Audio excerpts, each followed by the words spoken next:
we're going to start by talking about Avatar: The Last Airbender. Yes, sir.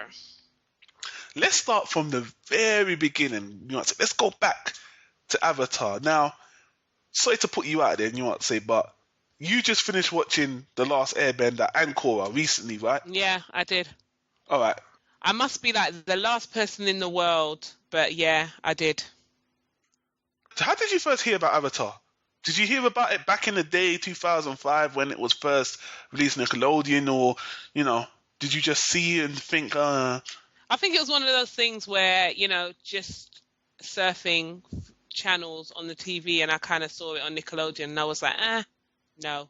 And I think at the time I was watching either Naruto, One Piece or something like that, and I kind of saw the beginning, the intro, and I thought America trying to do their version of anime, and I just wasn't interested at the time because once again I was watching things that were more interesting, so I just put it to the back of my mind and got on with my life. well, I'll take it one step further because when it first came out in 2005, I heard all the hype and I gave it a chance. I actually watched the first 5 episodes and I really wasn't impressed.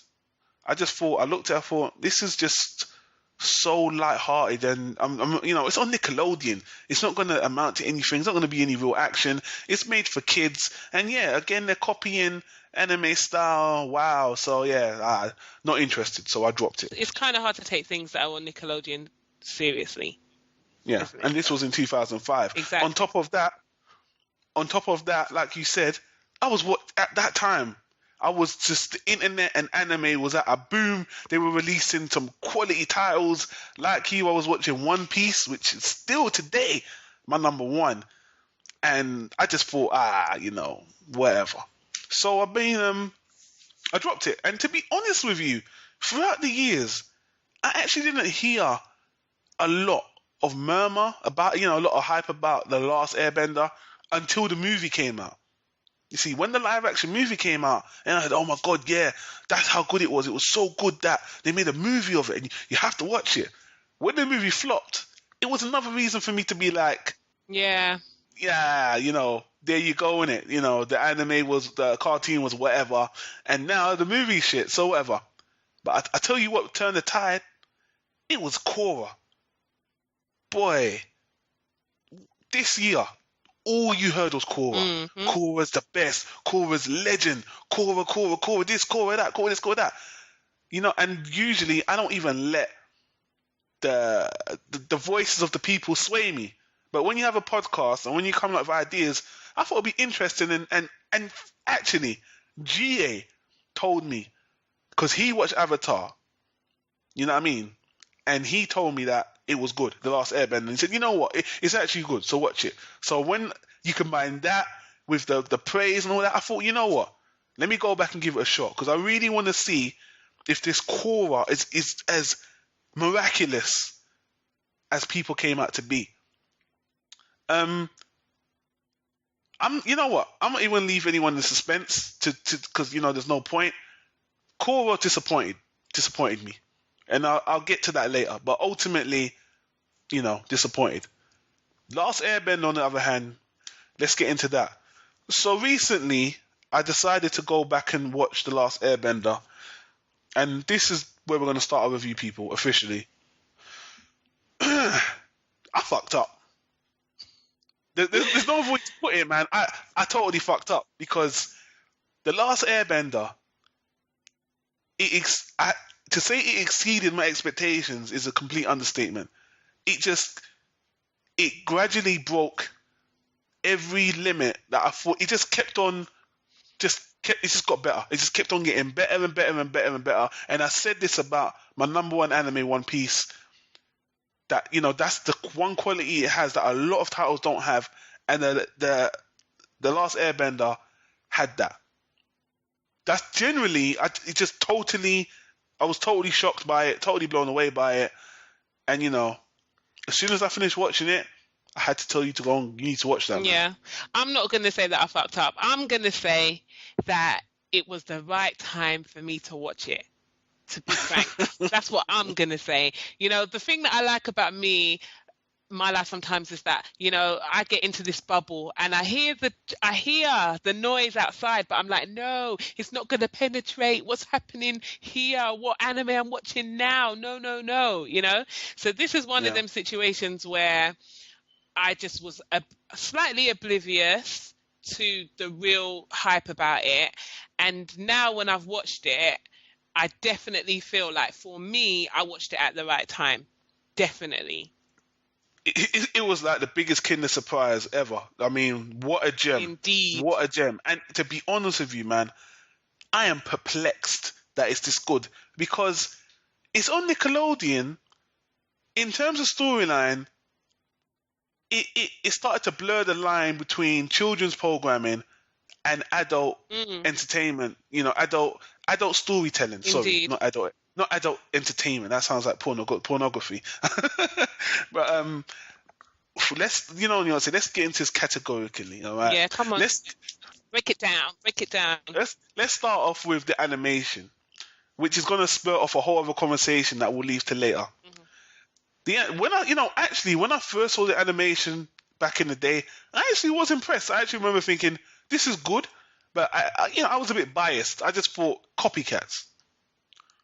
My opinion has changed now. Things have changed. It's been like 7, 8 years now, and I just appreciate the animation for what it was. And to be honest with you, the more I watched Avatar, the more I felt like it was paying homage to Japanese anime and just Eastern animation in general. So I was very impressed with Nickelodeon's choice of art style. Mm. Very, very impressed, and it actually got better. Even in the season one, book one air, it was okay, but as it progressed, the scenery, the character models are very cute-ish, but they're very detailed and obviously better than anything America's ever done, in my opinion. Um, they were all teenagers or below. They had all Young those teens. young teens. They had all those animated facial features you see in anime, Yeah. with the small eyes and the exaggerated heads and all that other stuff. Yeah. It just worked beautifully. Fight scenes were amazing. Wow. And you know what? I know you're gonna get into this one. You want to say Avatar? The fighting in it is not more about violence. It felt more about choreography. The Mm. choreography in the fighting is so fluent, and it just looks beautiful to watch. And it was animated beautifully. Yeah, I love the attention to detail, especially to the background and the scenery. I thought it was really great. Um, I feel like, obviously, because I've watched it recently, it's still up to par to what I do see now. Obviously, what I do see now. So I really enjoyed it. I loved it. I loved the animation. I loved the facial expressions. I loved the little things that they did in regards to the animation, like even extra blinking. I know it sounds weird, like with the characters to make them more human, facial expressions to make them more humorous, and little things like watching them grow as well. Like it must have been extra harder. It must have taken a longer time to do the little things they did, i.e., allowing their hair to grow at places. Like when you went through book one, book two, book three, you saw little changes, like obviously their outfits changed, their hair grew out longer, different styles, things like that you usually don't see in animation so much, that they continue to do all the way through to make us feel like we were growing with the characters and learning with the characters and the passage of time. So I really appreciated it. Loved it. How many times do you see characters getting scars in American cartoons? Because obviously, I have to illustrate it's American cartoons I'm talking about. That they actually have those scars later on in the show. Yeah, crazy. I mean, even when we're watching anime, when someone gets a scar, they get a scar for a reason. You know what I mean? It's something for us to remember, and sometimes it makes them a different character by having that scar, or something like that. See? Well, since you brought that up, let's get straight into the characters. And since we're bringing up scars, we talk about them. Let's talk about Zuko. Let's start with Zuko.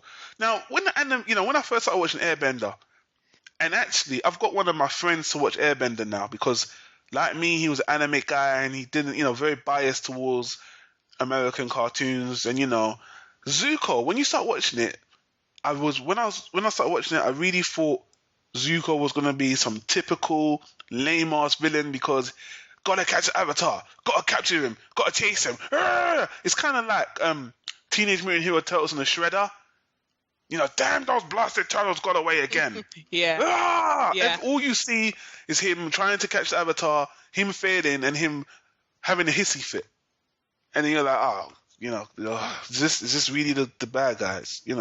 So, but again, wow, man. Even in season one, book one, that whole thing doesn't last long, and the story starts to get much more in depth. Zuko as a character, this podcast will be too long if we go into Indeed. it from beginning to end. So let me just say, he was written so well.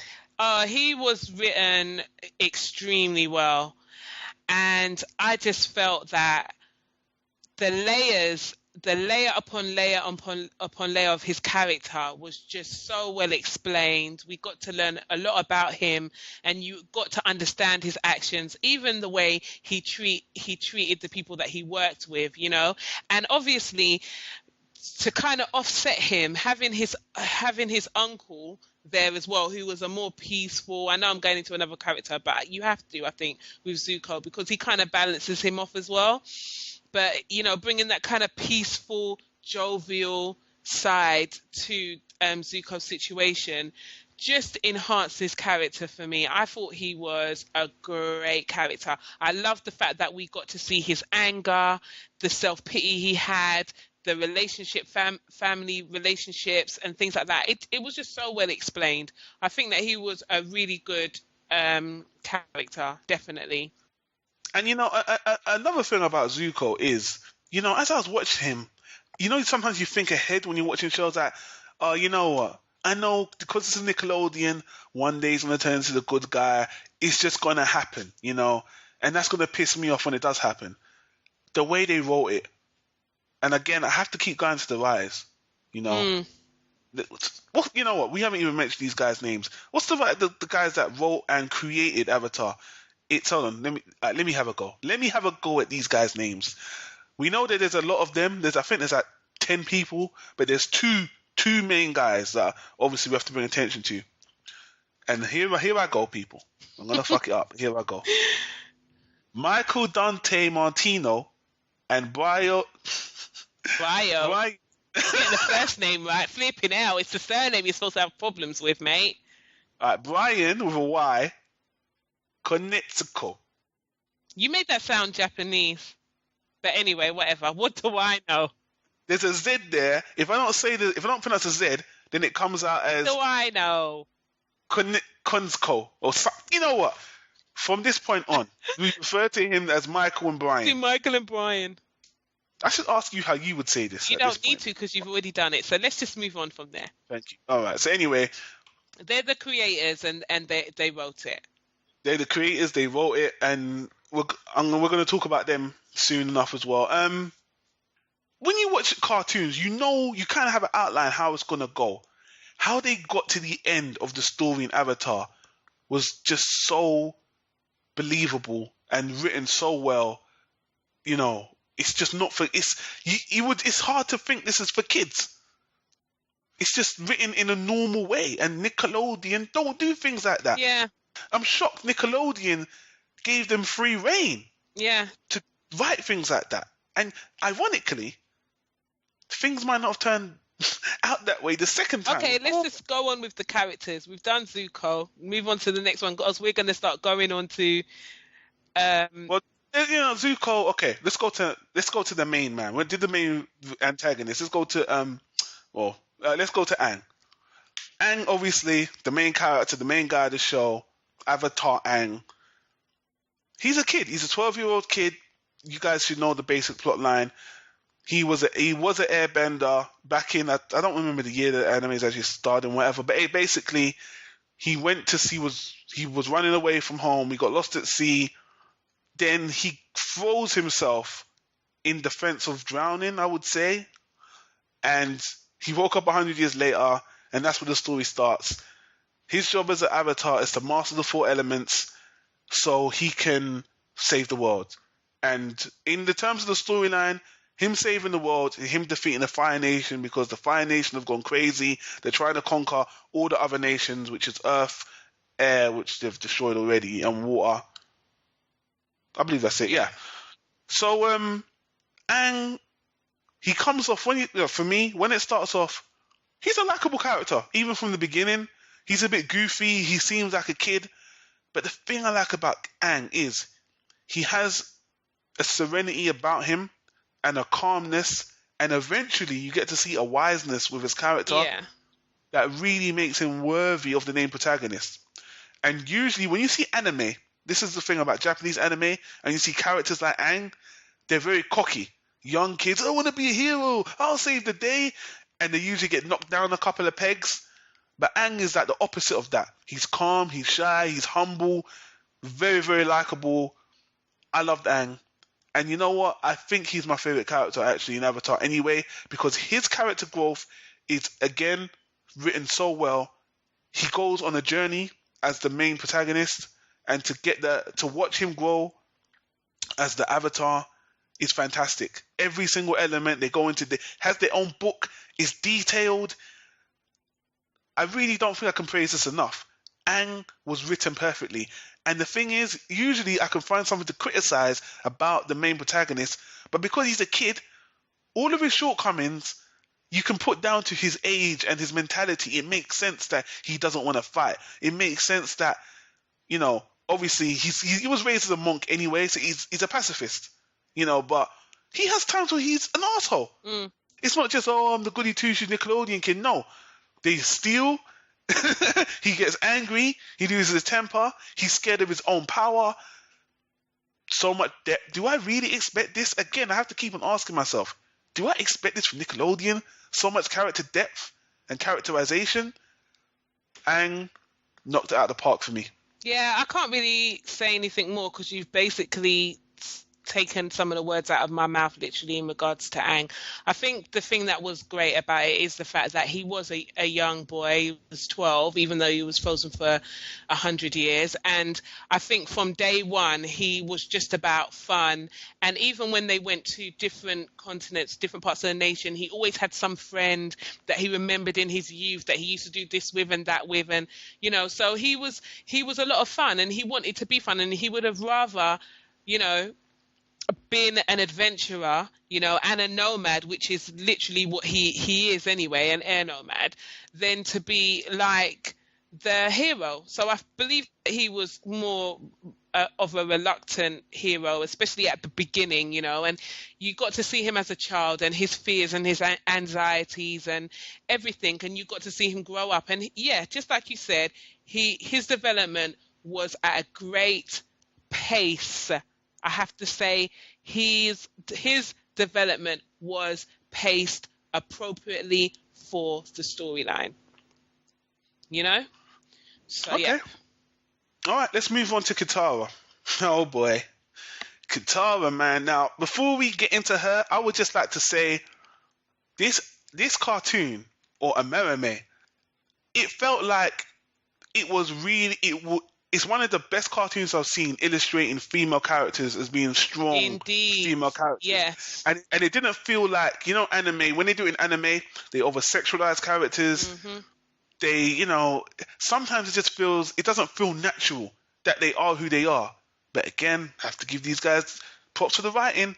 Katara, total progression. Let me put it this way. When you first see this girl, here's the girl that Aang likes. Here's the girl that, the good girl, the peaceful girl. She just wants to save the day. Just when I saw her, just felt tepid about her. Katara, whatever. She's got some ability. She's using both her hands to move a puddle. So it's so cute the way she moves that puddle in the beginning. It's so cute. It's so She's cute. forcing it. Bloody hell. It's kind of pathetic the way she does it, but it's like, it's Nickelodeon. What do you expect? Let me tell you something, man. One season later, this girl is... She's a force. She's a force to be reckoned with. That's what she turns out to be. Fucking badass chick right there. Katara, oh my god, man. Let me tell you something. I don't know who Do you know what Nuance say? Oh man, I never thought of this.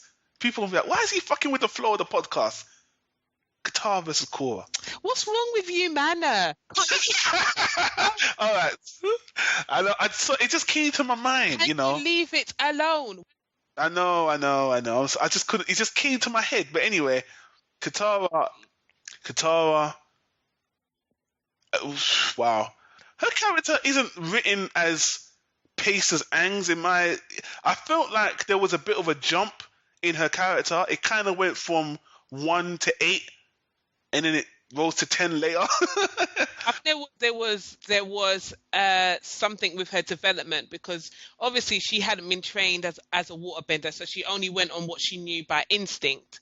And then when she did get her training, she literally became a master within 5 seconds, to tell you the truth. Yeah. So that was quite quick. But I think I allowed it. I thought it was okay. It was fine. It was a bit.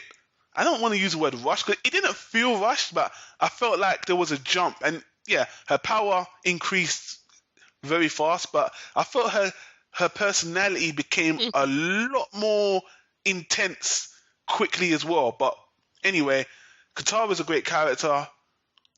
I can't say, to be fair, I can't say there's all that much depth to her. I just like the way eventually she does evolve as well, but she's what you see is what you get kind of girl anyway. It's just later her character kind of intensifies a bit, and all through the show she's a strong character. Loved her. Later, my love for her turned into fear, because she became baby. a bit too aggressive. But in terms of the Merame, it was fine. It was. I didn't think it was over the top or anything. It was fine. I just was taken aback to how she jumped from A to J. Well, everybody knows how I'm all for the female characters, and Katara is one of the characters that I really liked, because she was fierce, and I actually think she was fierce from the beginning, but she just didn't have the skills to bring out her fierceness. You know what I mean? Yeah.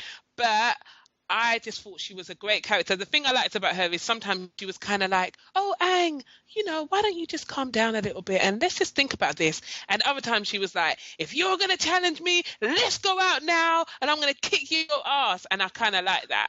I was like, yeah, have some, you got some balls, girl. That's what I said. I feel a little bit of a jump, because in the beginning she feels like that I'm gonna calm Aang down and hug him, and not like it was a romantic thing, but she felt like Aang's pillow a little bit and the calm one.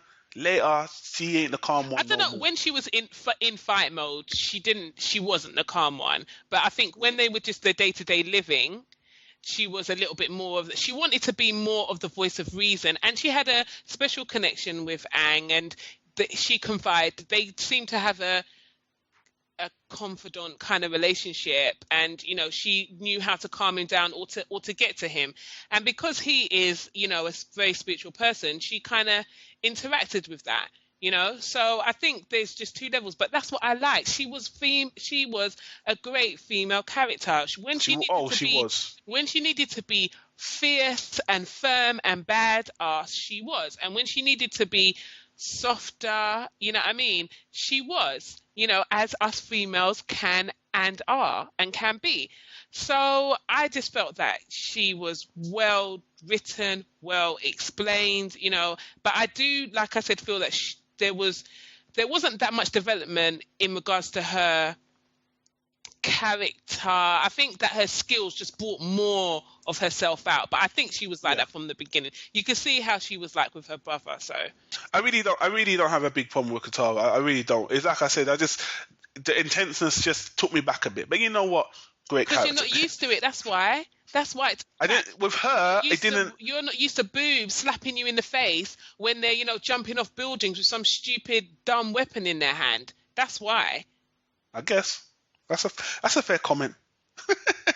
Anyway, let's move on to Katara's brother, Sokka, aka the I don't know. Is he kind of the jokester, the comic relief of the last Airbender? Yeah, he is. Yeah. Well, I like him. He grew on me. he never annoyed me to a point. It's like in the beginning, he was never a clown. You know, there's some characters in cartoons and anime, he just come off like, oh god, you know, here we go again. Every time he opens his mouth, I just want to, you know, shake my head. But no, he most of the time in the beginning he seemed more like the you know, anger. What's all this Avatar stuff? Forget about that. Forget Yeah. about that. He doesn't really believe anything. Yeah. Then later, as they, you know, as everything, the storyline progresses, he becomes more of the Strategist. he becomes a strategist and the icebreaker. His jokes break the ice, Yeah. break the tension. I would say 60% of his jokes hit. 40% of them they miss. But when they miss, they're still funny. It wasn't like a cringe. It wasn't like a Yeah. cringe miss or oh my god, that's so lame kind of miss. It was just like everyone's looking at him, Yeah. and then we're laughing at him. Yeah. And, you know, boy, character development is good with him actually. Yeah. Because you would think, you know, in these, in these cartoons where you know it's based on either fantasy or powers or something, you're always going to have a human character that's going to really have nothing to bring to the table. You know, and I guess he's that guy. But as the story goes on, they start to write in things for him. He becomes, you know what? They're so smart the way they wrote this cartoon because they focus a lot of the romance element, especially in the beginning, on him.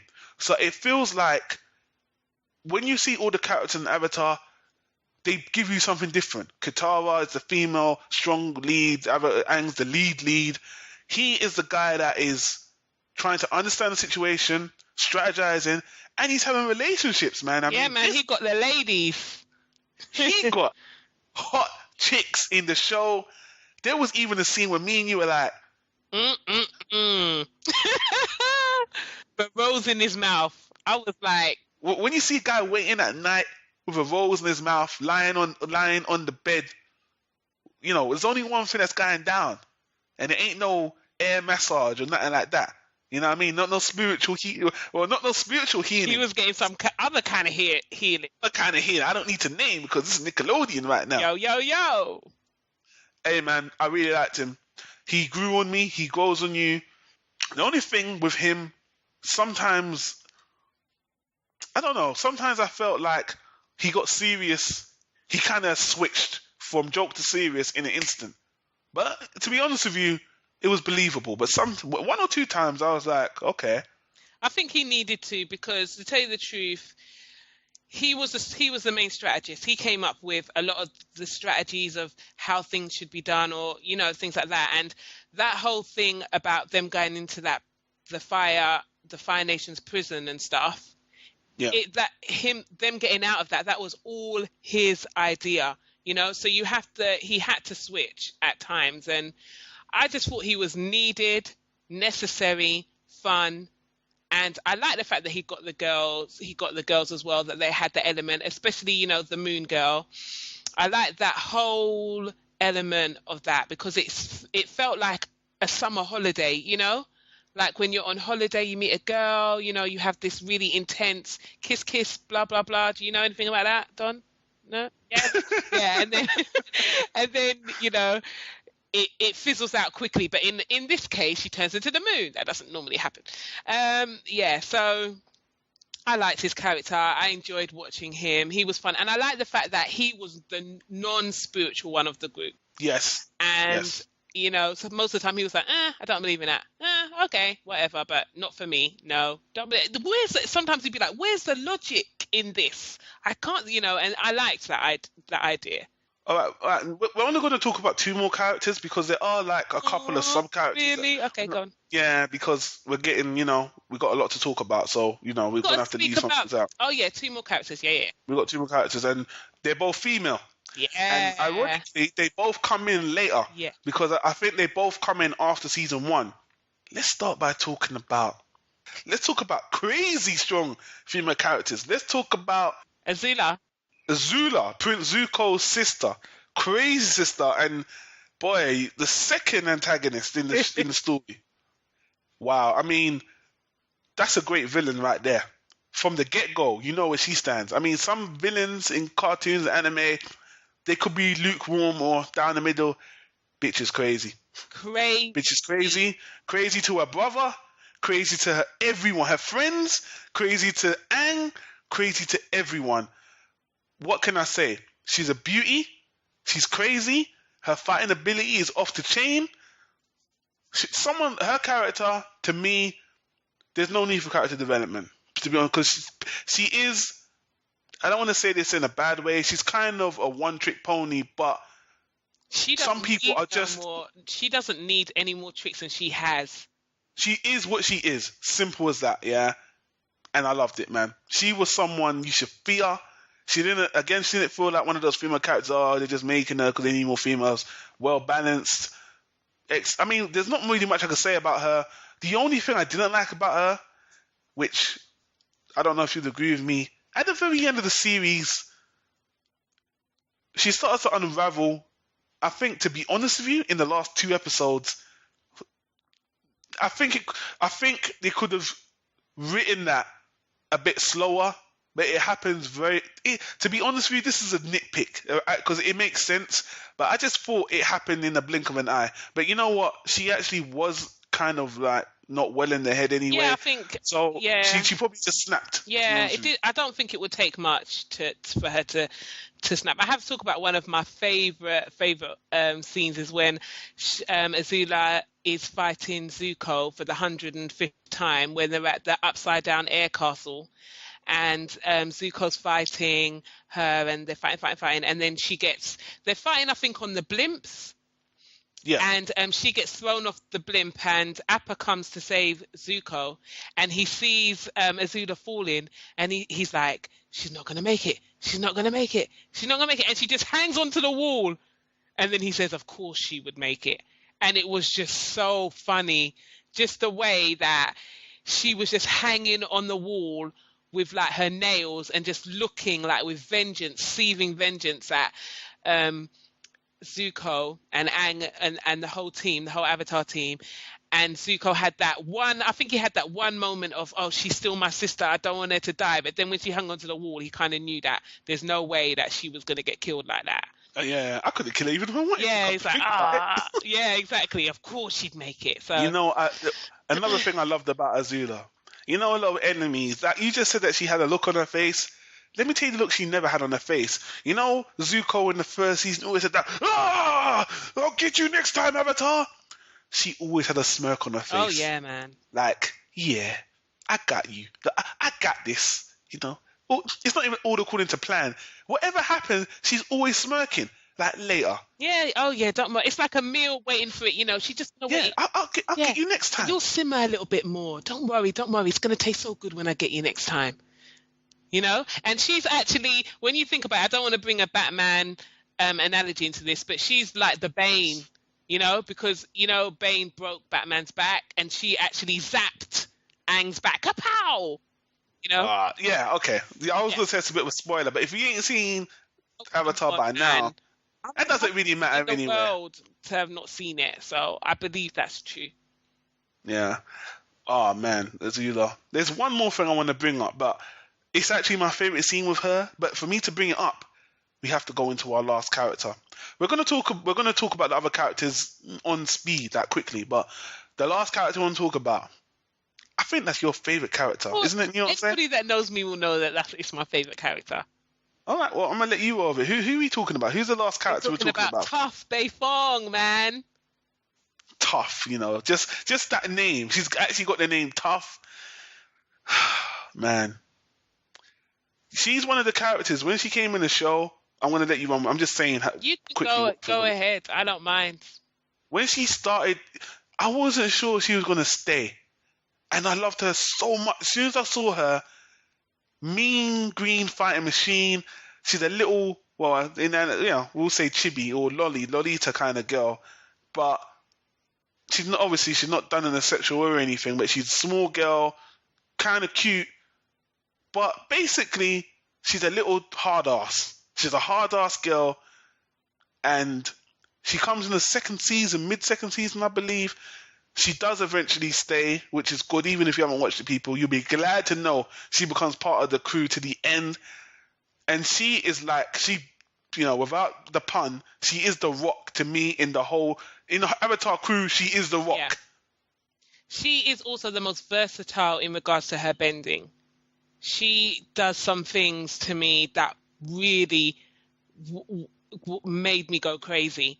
Like You are correct. You are 100% agree there with was that. one bit where she did this. I think they were on one of the battleships, and she got to the captain's mess, or the top bit of the battleship, and she did this somersault over the floor, and she wrapped herself in metal, and she looked like a friggin' little transformer, and I nearly died.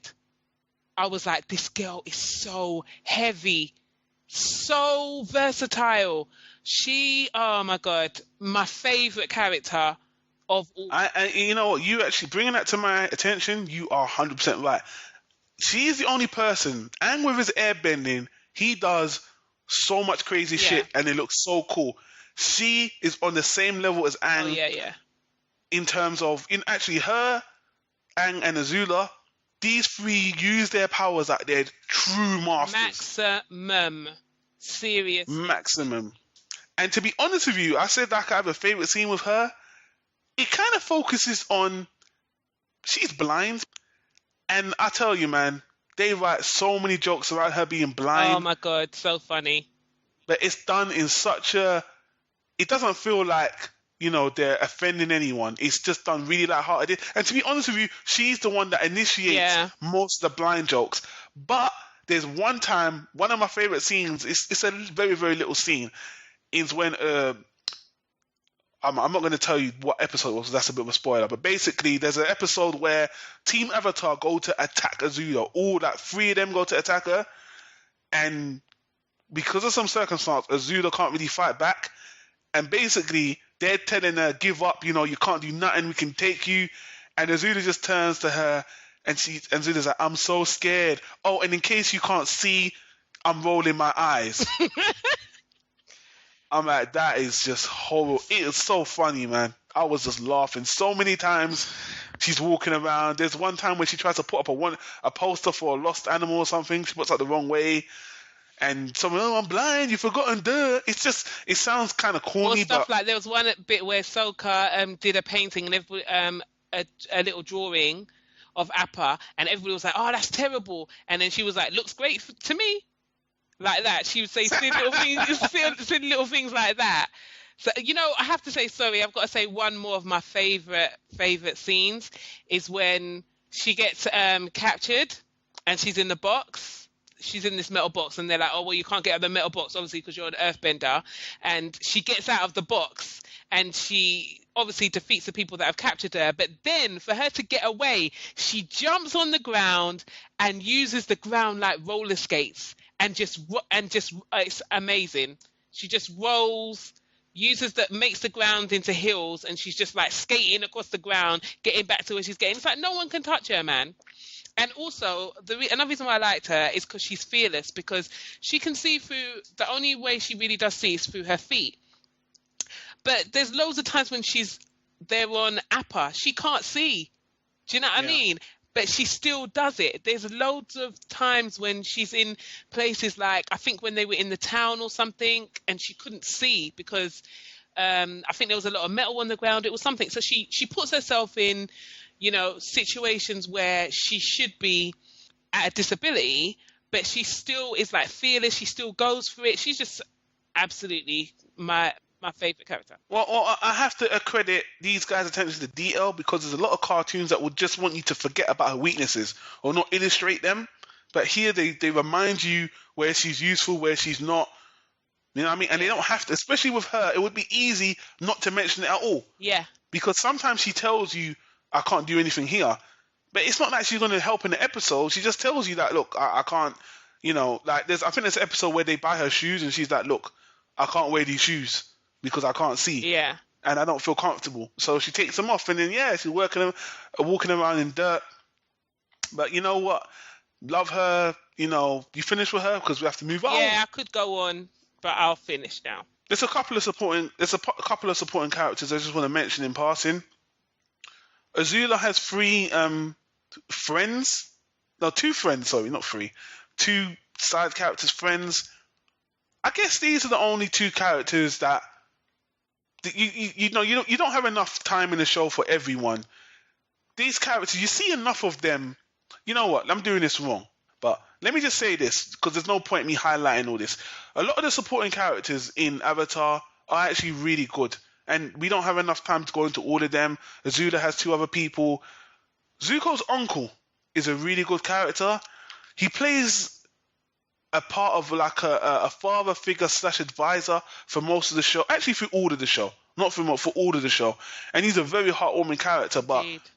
they don't go into him too deep. And when they do, he's got a great backstory. To be honest with you, they only go into it a little bit, but the little you know is enough to give the show even more depth. Yeah. So, but I just want to say in general, the supporting characters to the show are fantastic. Yeah. They're great. There's actually not one character in Avatar I don't like. Even the ultimate, which is Fire Lord Azulai, is that his name? Oh, is it Ozai? Ozo. Ozai, that's it. Fire Lord Ozai. I mean, he is truly evil as well. And, I actually like that some people are just evil for evil's sake, I guess. And at the end, it's all good. So actually, since we're talking about this, let's just talk about the storyline in general.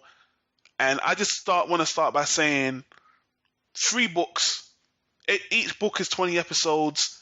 The pacing's phenomenal. The storylines are interesting.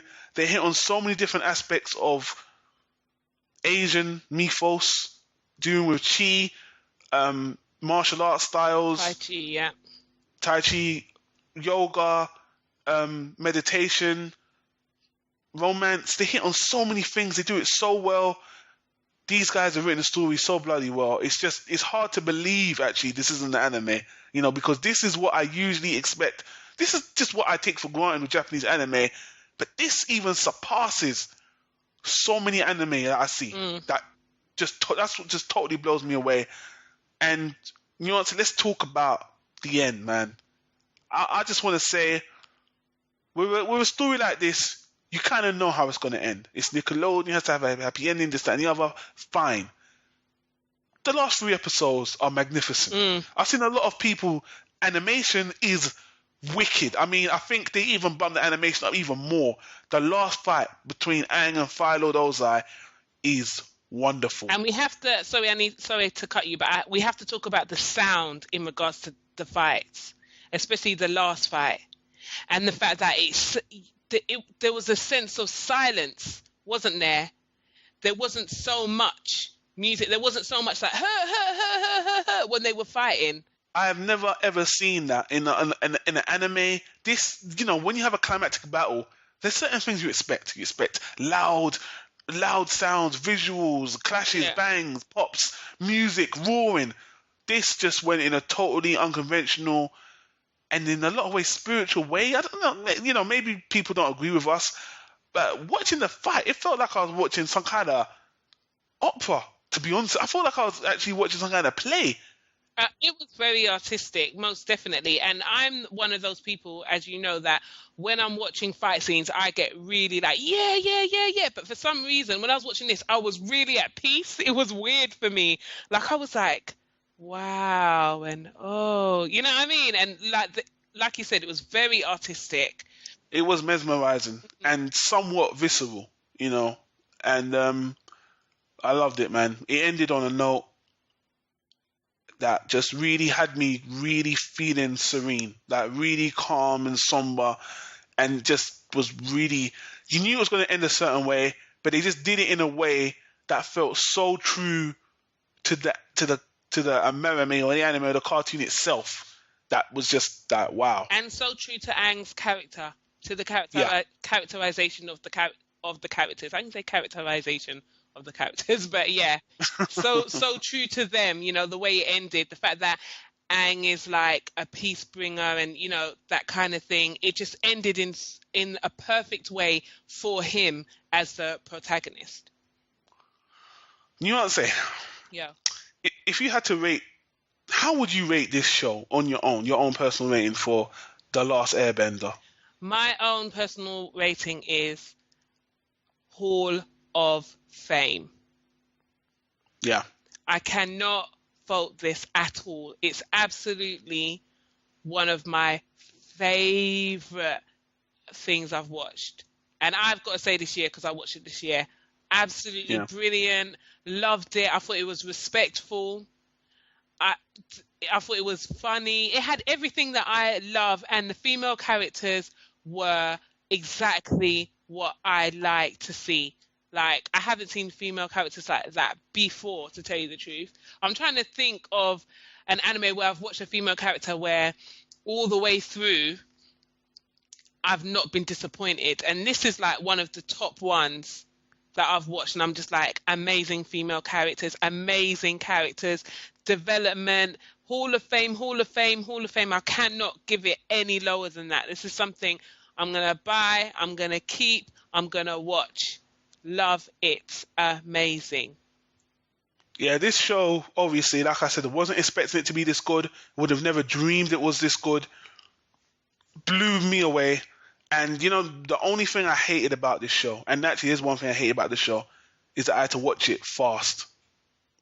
I couldn't sit back and enjoy it because, of the podcast, and I wanted to, well, I didn't have to, but I felt like there was a point I just wanted to just take every episode in slowly, but, I just watched it on speed. And this is one of the times when you're watching something this good, you want to just soak it in, take your time, but to be honest with you, I'd hate to bring up Korra again.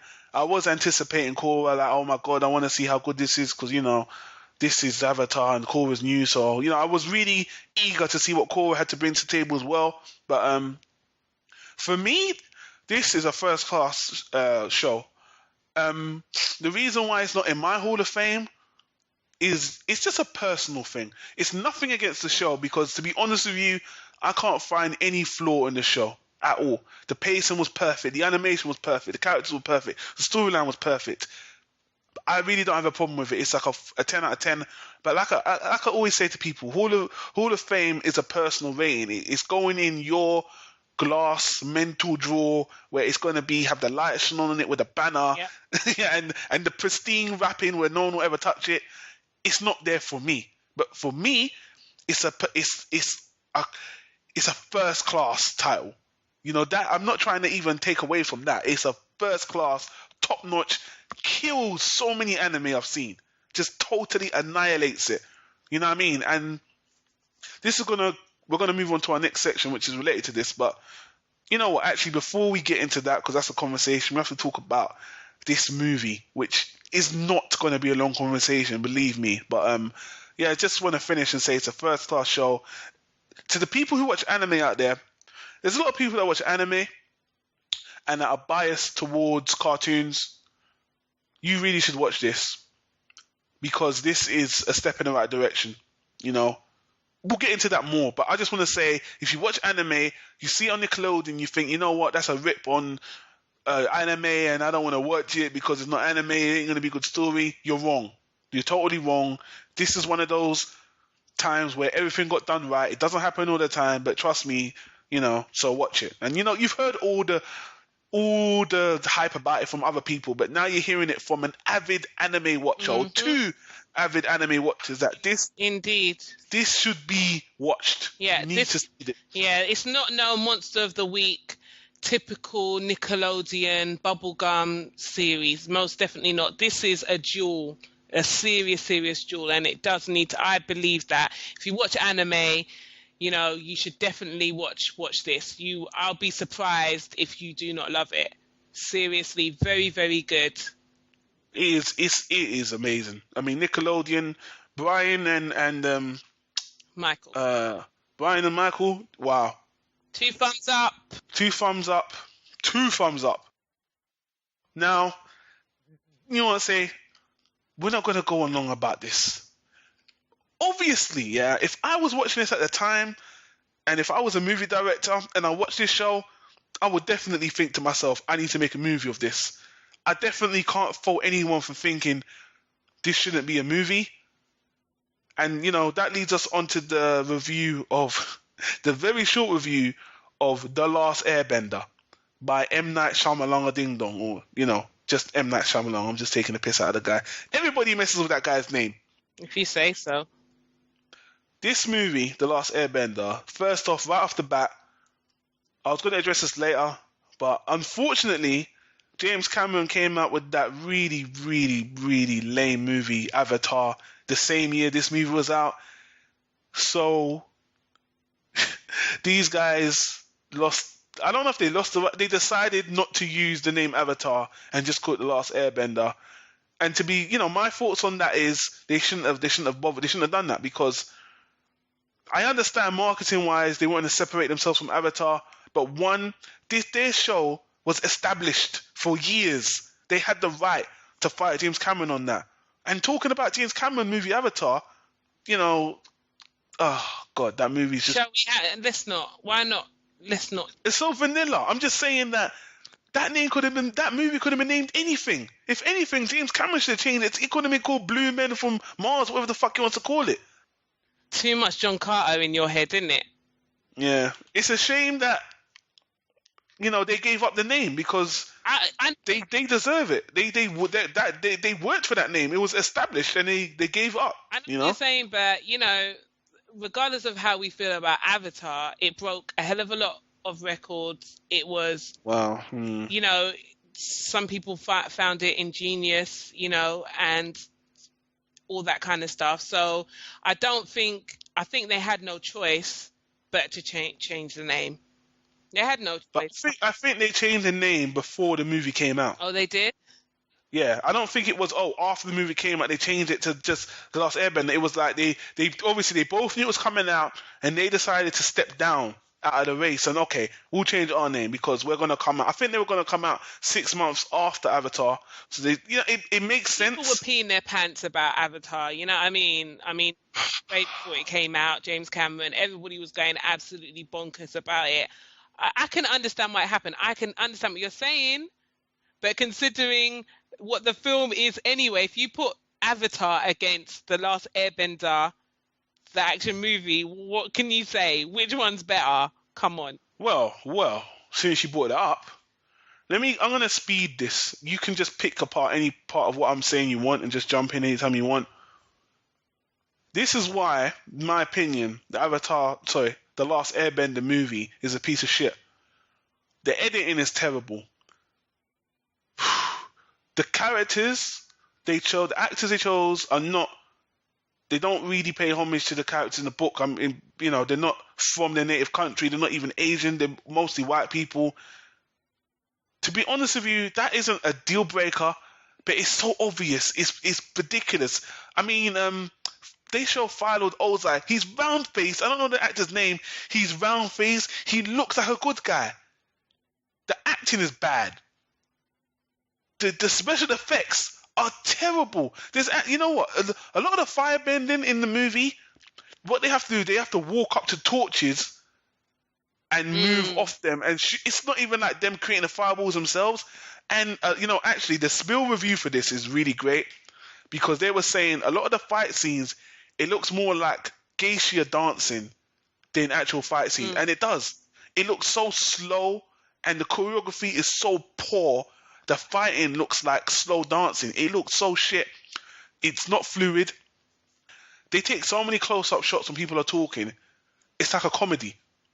The Ang will be saying something, and all you see is his face. You can't even see what's behind him. What's going on? Why is he shouting at the screen? Then they cut out bits and pieces. Like everyone complained about this. There's a scene in the film in the beginning where they find Ang, and Katara comes up to him and says, "Are you okay now?" And he goes, "Yeah, I'm better now." Have you calmed down? And then everyone's like, did I miss a scene? What are you talking? It's like they cut out a scene and they forgot to either give you some backstory on what that was about or what happened there. Overall, the look is bad. It's not fluent. It's not it's not convincing at all. The only good thing about the movie, and to be honest with you, saying good thing is a bit of a stretch, is that British actor that played Zuko, the guy from Slumdog Millionaire and the TV series UK TV series Skins. He tried. I thought he was good. Tried. I thought he had a level of anger and anguish and all that kind of stuff. He had dimensions in him, which was good, but it was just a bad script. A bad, bad characters. You know, it was just bad. The last shot in the movie is Hang doing this pose. It looks so bad. It would have been better if they did a freeze frame where he's doing that signature, you know, him doing a little stance. It's like that Aang was so stoic and sad. Katara was like his mother. She was so too old, and he was too young. It just didn't work. It was terrible. The comedy was terrible. Was The there comedy was in it? Sokka. Yeah, Sokka. He tried to be the comedian. No. It was terrible. It was bad. It's like you could actually hear the coughs because he would say a joke and they would leave silence. It was a cringe fest, definitely. Yeah, and I watched the film recently. So it's a terrible movie. It's really boring. Something like Dragon Ball Evolution is an insult. It's like you're getting angry watching this.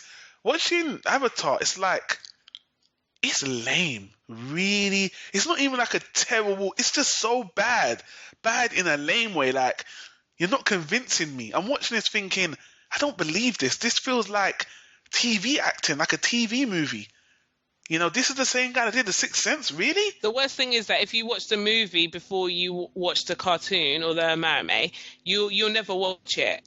You know what I mean? If someone said, "Oh, watch Last Airbender," and you watch the movie, and then you would never watch the cartoon because it's crap. No. I think that's wrong. You know why? Because if I saw this movie before, I would know that they got it all wrong. That I was actually more curious to see the animation to see what they were trying to copy, because anyone can tell a bad film. So you want to see where that bad film came from. And this is one of them times where I would have been like, you know what? I'm going to watch 5 episodes, and if it's as bad as a movie, then it's shit. No, I don't believe that, because if it wasn't on Cartoon Network, then maybe I would believe that you would do that. But I think because it's on Cartoon Network as well, and then you've watched the... Huh? Oh, sorry, why am I saying Cartoon Network? You said it twice. No edit for you, but go on. Because it was already on Cartoon... Why am I saying Cartoon Network? Because it was already... Because you love Cartoon Network. Yeah, okay, fine. Because it was already on Nickelodeon, yeah, if you had watched the movie before and then you thought... And then even I said to you, you should watch the cartoon on Nickelodeon, I don't think you would have watched it. You would have been at Nickelodeon. No wonder it's like that. I don't believe you would have been like, oh... You would have been intuitive enough to know that, it couldn't be that. No. You're looking too much into this. I'm just saying curiosity would have got the better of me. I don't believe that. I don't think so. Well, you know what? Maybe not just because of that and Nickelodeon. Yeah, maybe. That's what I'm saying. Maybe if I think that and I think Nickelodeon, maybe I would think nah. Yeah, maybe you're right. Maybe you're right. Of course I'm right. I said maybe. I said I'm right. Anyway, it's a bad movie. Some people want to argue that it's not. Boy. Anyway, you know what to say? Yeah. We have to move on to the middle section. So, just reminding people, we're going to have a little discussion about MMA now, which is related, which is well, anyway, you'll see. After this, we're going to have Leog's breakdown of the core of Korra, Last Airbender, and then we're going to go into Korra, okay? Yep, that's fine. All right, man. So let's go back to Last Airbender, and let's go back to the creators and the writers, yeah? Yep. Again, Michael Dante, Delamano, and Brian Colocazzico. I'm messing the names up. I don't care anymore, okay? These guys, let me give you a little history on these guys. So you're probably thinking, who are these guys? Do they love anime? Where did they come up with the idea? Well, apparently they came up with the idea of Avatar in 2001, I believe. Both of these guys were producers on Family Guy, and you see, I lost all my notes. I had it up. I know I could Wikipedia this, but because we're kind of going through the podcast fast, I can't, people. But let me just put their credits together.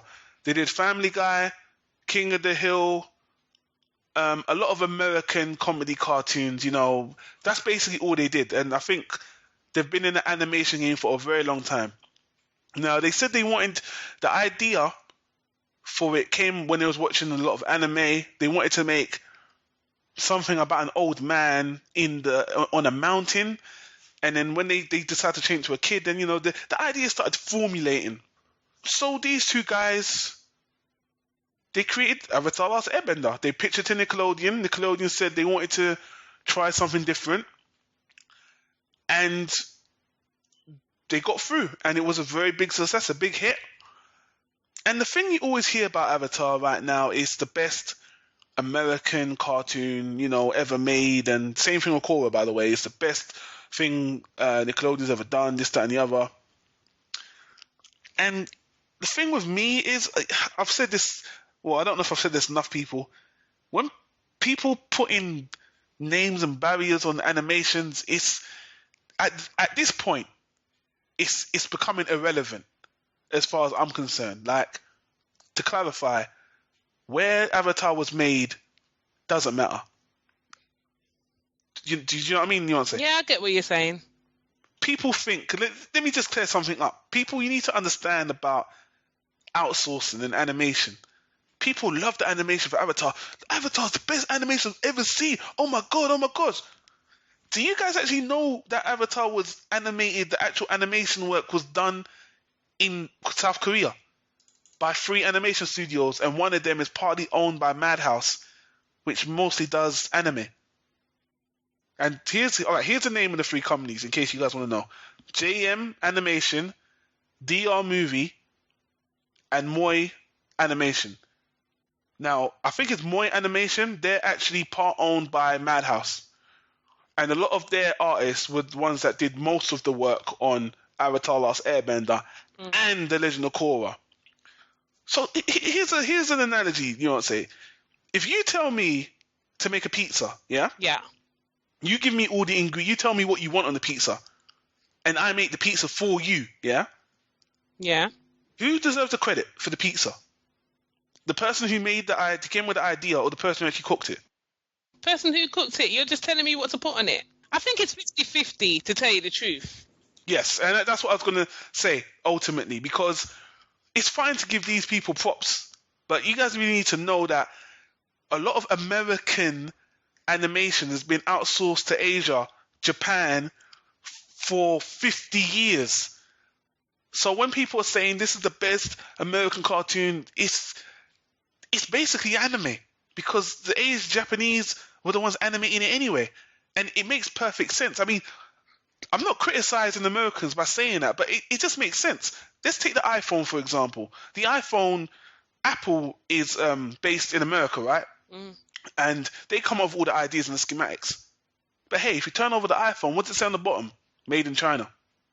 I mean, my point is this. We all collaborate together.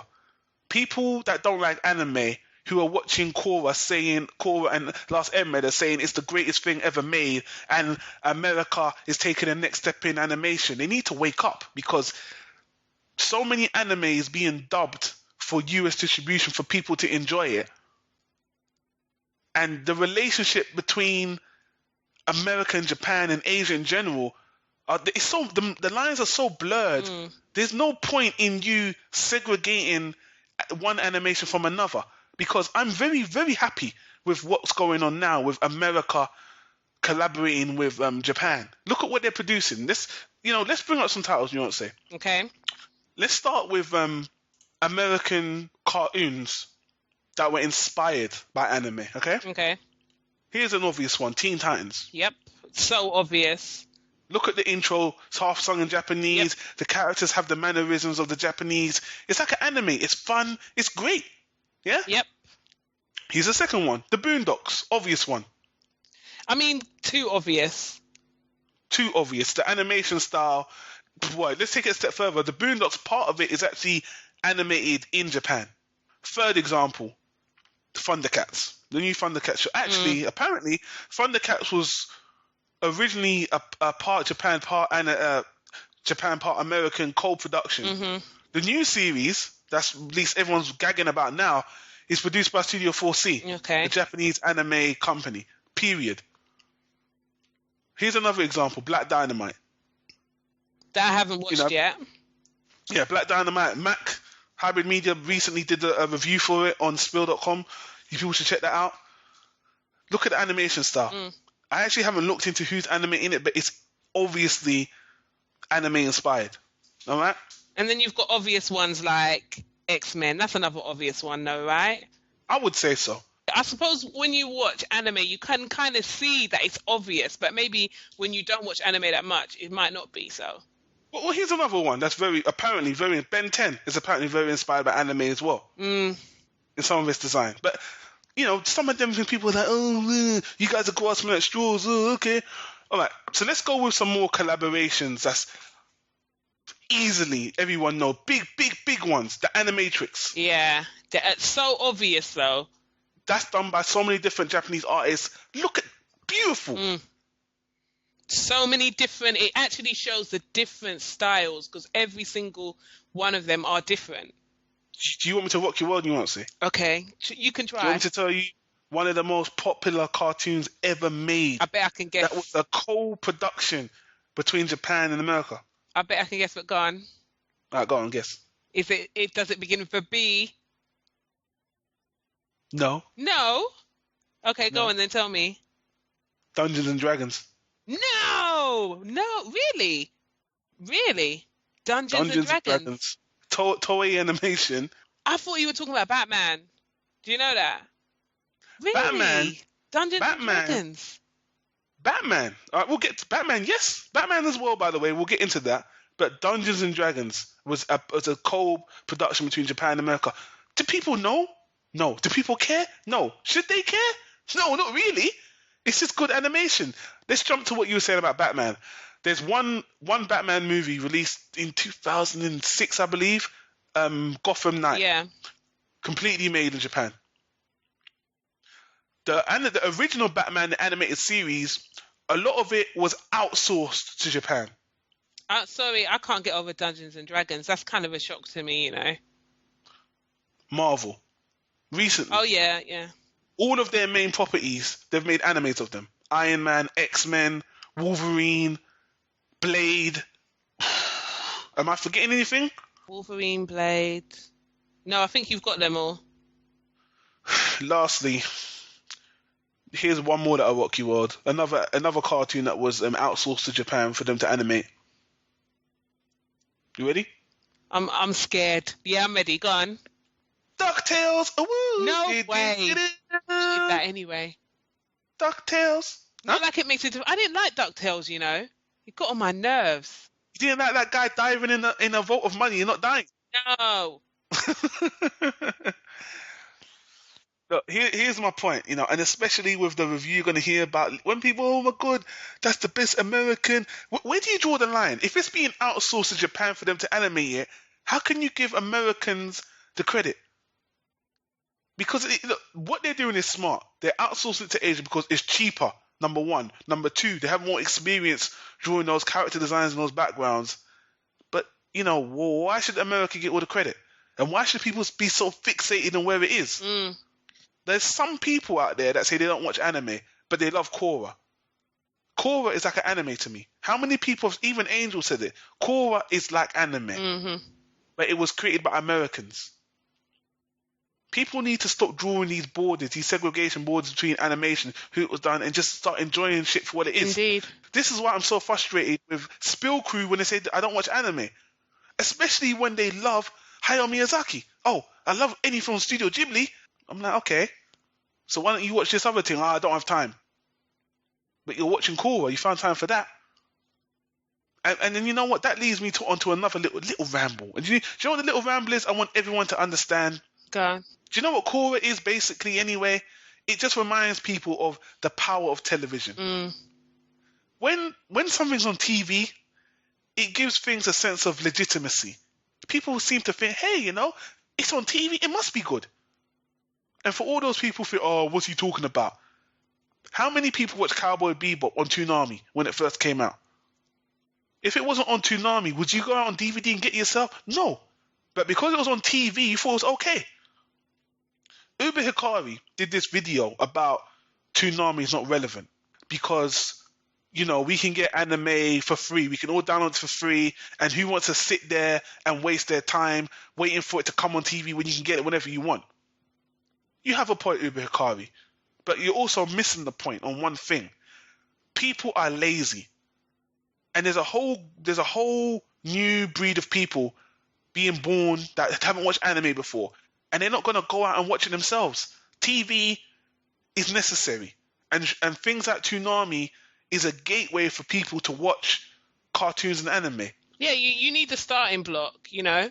I know so many people over on the outside that watch Dragon Ball Z on, was that on the Cartoon Network? Was that Yeah, it yeah, was on on Cartoon Network. Cartoon Network that had never watched anime before. And I know one of my friends in particular watched Dragon Ball Z and then got into anime. So if it didn't come on TV, she would never have, no matter how much I would have screamed and cried, she would never have watched anime. But as soon as Dragon Ball Z came out, she watched it. She was like, damn. And then she started watching anime. So come on. Just take the Leo, for example. The Leo said they don't watch anime. Okay, because they don't have enough time. This is their main thing. It's not because they hate anime, which they make clear. They do not hate anime.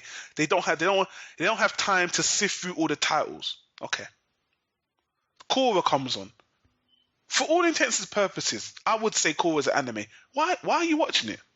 You know why? Because it's on TV. Because everyone's talking about it. TV gives things legitimacy, and ultimately the power of television shouldn't be underestimated. It's gonna start people on the track. Yes, the internet is there to bring to make life easier for people like Netflix and all other stuff. But ultimately, when people hear it's on TV, they automatically think I should watch it, or it must be worth something because it's on TV. Blah blah blah blah blah. I was the same way. Ultimately.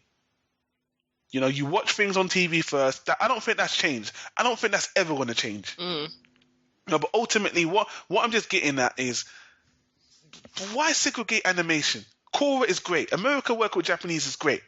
But in terms of anime, because obviously what I'm really pissed off about is people still putting anime in a box.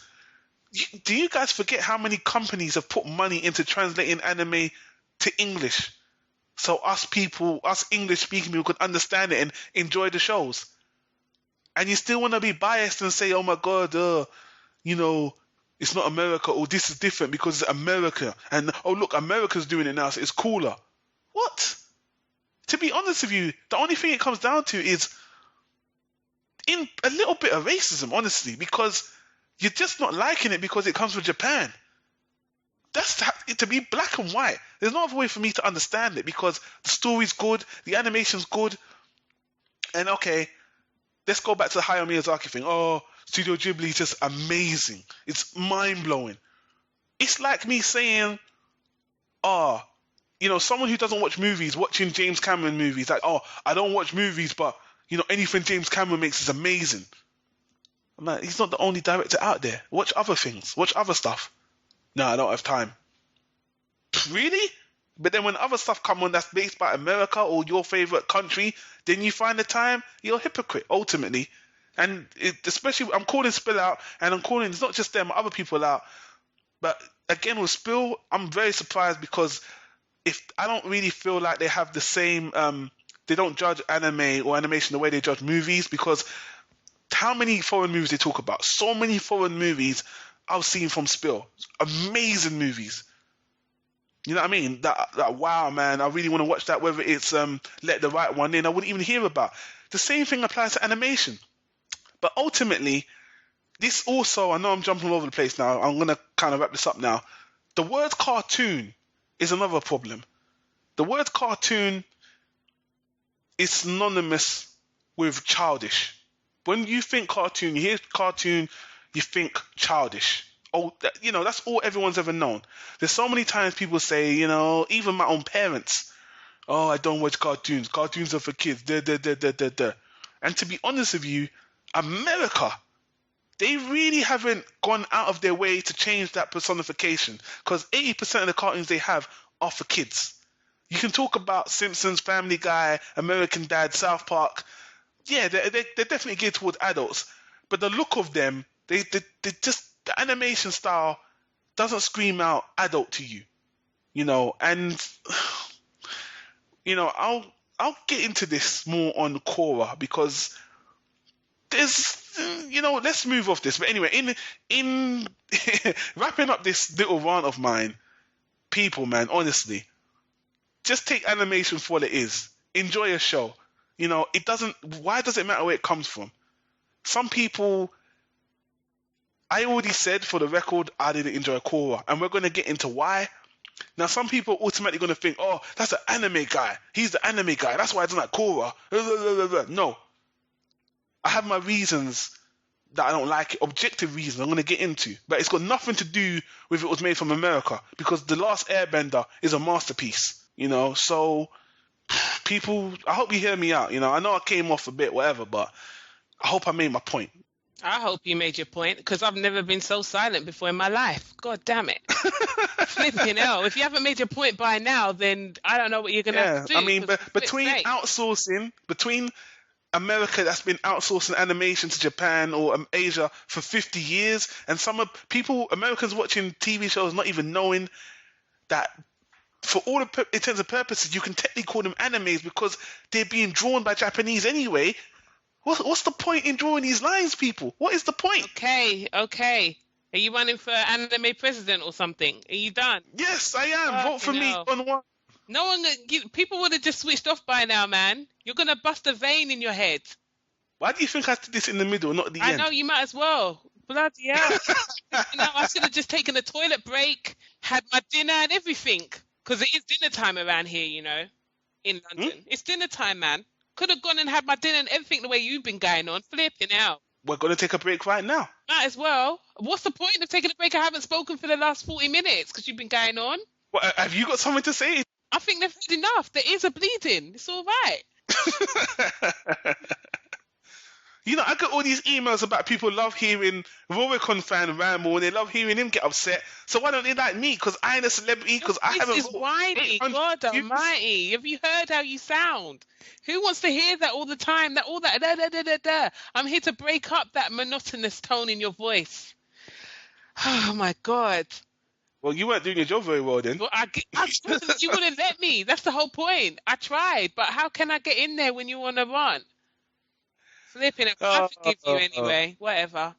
You know what? All I would like to say, can I say something? Just one thing. You sure?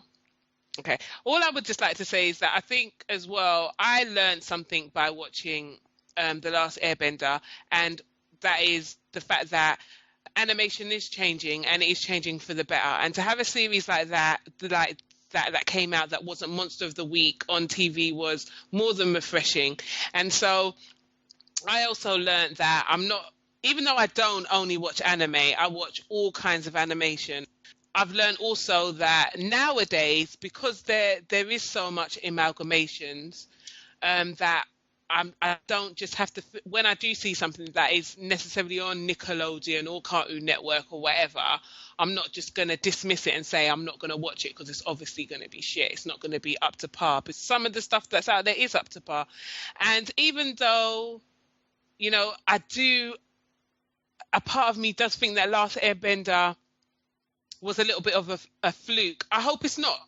I really, really hope it's not. And I hope it opens the doors to more animation like this, more stories like this, more movements like this, where it's not just about the monster of the episode. It's more about characterization and character development and moving on with storylines. So also for a person who watches, yes, a lot of anime, it's also good for us to branch out and stuff as well and watch other stuff because, it's all good. It's all good in the hood. We need to come together, people. I want to be like Martin Luther King. Let's all come together, join hands, and enjoy animation as a whole. Heal the world, man. Heal the world. All right. Well, people have heard enough. Now we're going to play a lot of people's favorite podcast. Because we're going to move on to The Legend of Korra. We're going to have our review and thoughts on that. We're going to put in the Leog's review on that. And I want to clarify the reason why I'm putting this here first, because a lot of people say, oh, he just wants to get more hits and this, that, and the other. No. It seems like me and you know what I'm saying, are the minority on how we think of Korra. So I think it's only fair that people get to hear what they like or how generally people think, because the way I see it, and from the comments I've even read on Planet Tyro, people are really in sync with how the Leo think about Korra, and we don't seem to think that way. So it's kind of like a, both sides of the argument kind of thing I'm trying to do here. Yeah. All right. So I'm trying to be fair, people. That's what I'm trying to do. And I'm also promoting Spill, because I love Spill. We're on Spill. Spill.com, people. Your favorite movie review site. You know you love it. You know you love the Leog. You know? Yeah. So anyway, people, we're going to take a short break. And we'll be back with more Damn Right Everything anime, manga, and Amerime. Amerime. I love that name. It sounds so nice. Yeah. So sweet. Amerime. All right, people. We'll be back very soon. Later.